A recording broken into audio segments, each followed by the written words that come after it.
In the news this week, same-sex marriage hits Perth CBD, demanding equal love. And the green light was given to construction of the Road Highway Stage 8. This is the Evening News with Ivan Leung and Danielle Staniskov. Good evening. A pro-same-sex marriage rally for marriage equality in Australia was held in Northbridge. The rally comes after a historic ruling by the United States Supreme Court legalising gay marriage in every state. Helene Fung has this report. Thousands of marriage equality supporters braved the elements on Sunday to attend a rally in Russell Square, organised by lobby groups Get Up and Australian Marriage Equality. So happy. I mean, I think the rain is testament to how passionate the Perth community is about legalising marriage equality. The supporters' dress code of brightly coloured clothing and rainbow flags added colour to an otherwise grey, rainy afternoon.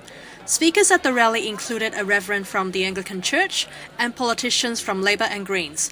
Other MPs also lent their support. It's really disappointing, I think, that Australia is actually behind the eight ball on this issue. We've seen a huge public show of support in Ireland, and now the legal recognition in the US that same-sex marriage is actually what should occur in law, and it really is a moral question too. A private member's bill on legalising same-sex marriage in Australia is expected to be introduced to Parliament when sitting resumes in August. I mean, it's what Australians want. The majority of Australians support marriage equality, and there's heaps of Liberal MPs within the Liberal Party ranks who are agitating for this change because they want to be able to represent their constituencies fairly.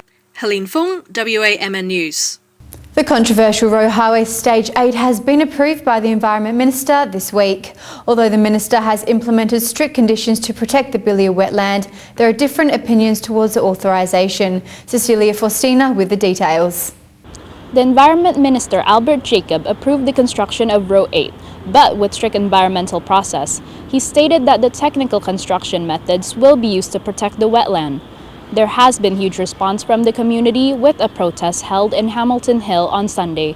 Residents has voiced their frustration over the approval. The Minister is kidding himself. The environment will be affected, and the Billia wetlands, Save Billia wetlands, people have been, the committee and the community have been fighting this for 30 years for good reason. Mayors from different city council have shared their opinions with us. Melville praised the government's decision, but Coburg and Fremantle are concerned about the wetland safety. Row 8 is a future focal piece of road infrastructure that is absolutely essential for the development of the southwest region, and indeed to take the heavy traffic that is now generated from that region. Well, this road is also going to divide our communities. It's going to come through, it's going to create air pollution, noise, vibration, and importantly, it's going to cut off access and restrict access to our communities. Cecilia Faustina, WAMN News. Two honour students in Murdoch University will be conducting groundbreaking research looking to discover possible links between hearing loss and cognitive decline. It's the first time this has been done in Australia. Danielle and Danielle are appealing to the public to come forward and participate in this research. According to the figures, 3 out of 4 elderly Australians suffered hearing loss in 2005. So basically we're looking at the impact of treatment of hearing loss and how that affects cognitive function. And that will influence practices by audiologists and doctors. And so we can have a science-based practice. And also the quality of life can be improved of these people. Young artists will be given a chance to shine in this year's 25 Under 25 art exhibition in Fremantle this month. A number of artworks on display has increased over the past 4 years, allowing emerging artists to show their talent to the world. The Mayor hopes this event will help Fremantle to become a city of arts. A lot of entries this year. This is something we've been doing at the City of Fremantle for a few years now, and each year it's getting bigger and more popular.